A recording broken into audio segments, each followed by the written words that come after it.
2 mai 2024, mesdames et messieurs, bonjour et bienvenue sur Une Minute dans le Monde depuis le studio Rekia Amadougou.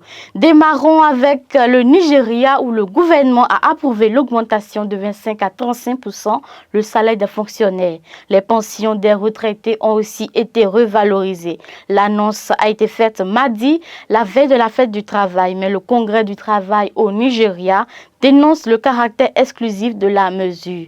Et pour cause, elle ne concerne qu'une certaine catégorie des agents de l'État, les privilégiés selon les syndicalistes.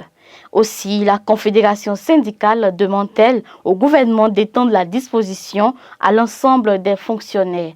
Le secrétaire général de cette plateforme veut aussi que la marge reflète la situation économique actuelle du Nigeria.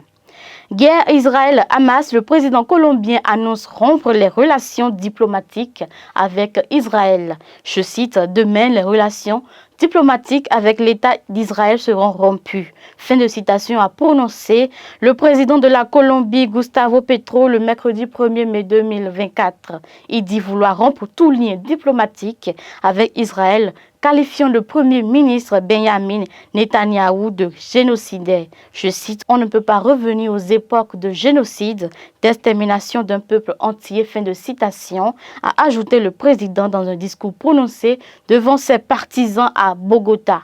Une décision qui équivaut, selon Israël, à une récompense pour le mouvement islamiste palestinien. Hamas a réagi.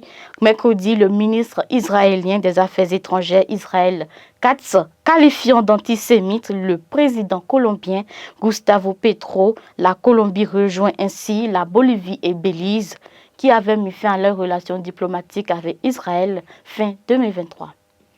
Le nombre de décès provoqués par la guerre en Ukraine monte en flèche. 5 personnes, dont un père et sa fille, ont été tuées et une dizaine d'autres ont été blessées mercredi 1er mai lors de plusieurs frappes russes dans l'est et le nord-est de l'Ukraine, ont annoncé les autorités régionales. 2 civils qui se trouvaient dans une voiture ont été tués par une bombe aérienne guidée lancée par les forces russes dans la région de Kharkiv, située dans le nord-est de l'Ukraine, a indiqué le gouverneur Oleg Synigoubov. Il s'agit d'une femme de 38 ans et de son père, a précisé le parquet général ukrainien. 6 autres personnes ont été blessées, dont un enfant et 2 autres hospitalisés.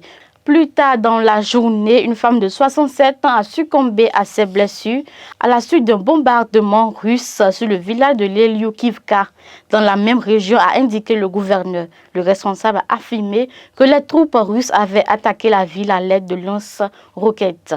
1er mai en Allemagne, une trentaine de personnes ont été blessées mercredi dans le renversement d'un char de défilé du 1er mai près de la ville allemande de Fribourg en Brisgau, dans le sud-ouest du pays, a indiqué la police locale. L'attelage, une remorque tirée par un tracteur, s'est renversé sur le côté alors que le conducteur effectuait un virage à gauche, a-t-elle précisé dans un communiqué.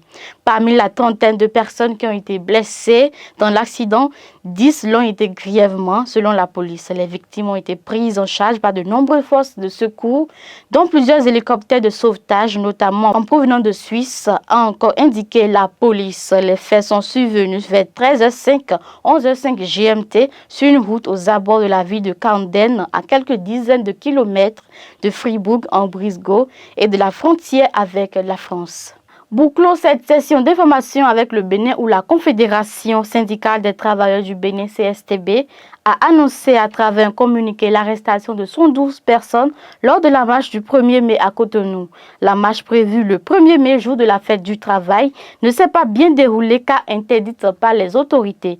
Les policiers auraient dispersé à coups de gaz lacrymogène les travailleurs qui ont tenu à faire la marche de protestation malgré l'interdiction, ce qui a débouché sur l'arrestation de plusieurs manifestants. Selon le secrétaire général de la CSTB, Kassa Mompo, 112 personnes ont été interpellées par la police républicaine à Cotonou. Selon les informations rapportées par plusieurs médias, ces manifestants sont actuellement gardés à la direction de la police judiciaire à Aglangandan. En attendant de connaître le sort réservé à ces personnes, Kassa Mompo dénonce de l'intimidation à l'endroit des travailleurs. Je cite, « Le maire n'a pas osé nous dire que la marche est interdite interdite.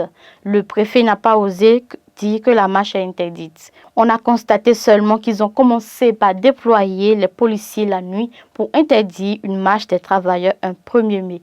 Il est à noter également que 20 parmi les 112 personnes arrêtées ont été libérées ce 2 mai 2024. Ce sera tout pour cette session. Merci de nous avoir suivis et très bon mois de mai à tous et à toutes.